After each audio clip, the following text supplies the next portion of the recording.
Bismillahirrahmanirrahim. Assalamualaikum warahmatullahi wabarakatuh. Alhamdulillahirrahmanirrahim. Wassalatu wassalamu ala sayyidina Muhammad wa ala alihi wa sahbihi ajma'in. Ikhwan akhwat, tahukah Anda siapakah orang yang beruntung dan orang yang merugi yang dijelaskan oleh Allah Subhanahu wa taala dalam Al-Qur'an? Dalam surat Al-Baqarah, ulaika ala hudam mir rabbihim wa ulaika humul muflihun. Di ayat ini dijelaskan bahwa ulaika ala hudam mir rabbihim wa ulaika humul muflihun. Mereka adalah orang yang bahagia. Dalam kalimat sebelumnya, yang bahagia itu adalah orang-orang yang mendapatkan petunjuk, yang mendapatkan hudam mir rabbihim.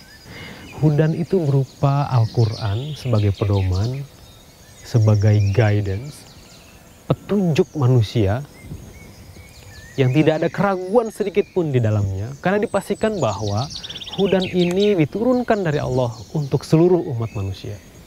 Dan orang-orang yang mendapatkan petunjuk yang dijelaskan dalam ayat sebelumnya, itu siapa saja?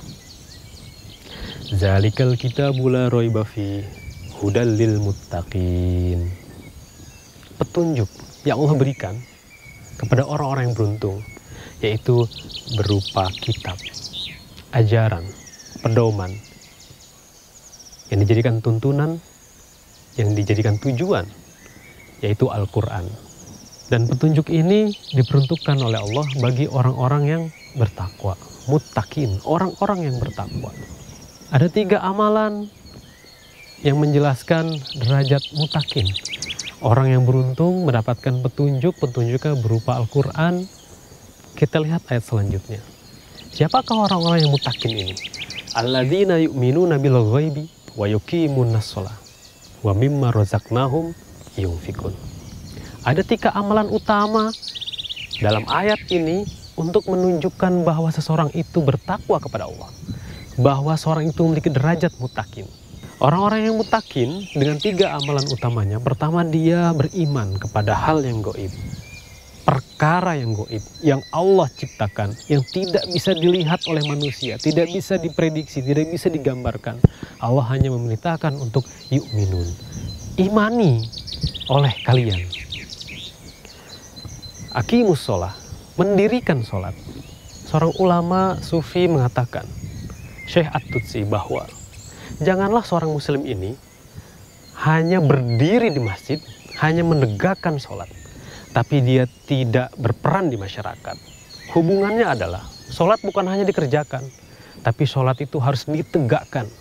Amalannya, rukunnya, dan juga faedahnya.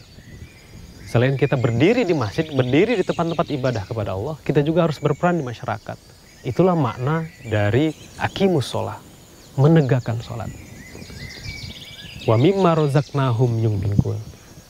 Dan dari apa-apa yang Allah rezekikan kepada mereka, yunfikun, mereka menginfakkan, mereka menafkahkan. Setiap rezeki yang Allah berikan bukan hanya berupa harta, uang, tapi rezeki di sini bisa juga berupa kesehatan yang bisa menjadi tenaga bagi kita. Tenaga ini diinfakkan di jalan dakwah, di jalan amal soleh. Tujuannya hanya satu, untuk mendapatkan keridhaan Allah SWT. Dan 3 amalan ini dikuatkan untuk mendapatkan derajat muttaqin, orang-orang yang bertakwa. Di ayat selanjutnya, muttaqin dikuatkan, ditaukidkan ketika mereka alladzina yu'minuna bima unzila ilaika wa ma unzila min qablik. Pelajaran dari ayat selanjutnya adalah mereka yang beriman terhadap apa-apa yang telah diturunkan oleh Allah sebelum mereka. Di sini ada kitab-kitab Allah, ada juga para nabi dan rasul yang telah diturunkan. Dan ini harus kita imani. Mengimani dengan mengikutinya, mengimani dengan meladaninya. Nabi Muhammad SAW sebagai rasul terakhir, nabi penutup yang menunjukkan umatnya untuk selalu sadar, untuk selalu ingat kepada Allah Subhanahu wa taala. Ya akhwat, itulah yang Allah jelaskan dalam 5 ayat pembuka di surat Al-Baqarah mengenai orang-orang yang beruntung, orang-orang yang mendapatkan petunjuk dari Allah SWT dan orang-orang yang mendapatkan gelar muttaqin, orang-orang yang bertakwa di sisi Allah SWT. Dengan memahami ayat-ayat ini, semoga kita bisa termasuk orang-orang yang beruntung. Wa ulaika humul muflihun, yaitu orang-orang yang mendapatkan petunjuk dari Rabb-nya dan derajatnya diberikan oleh Allah muttaqin, orang-orang yang bertakwa. Wassalamualaikum warahmatullahi wabarakatuh.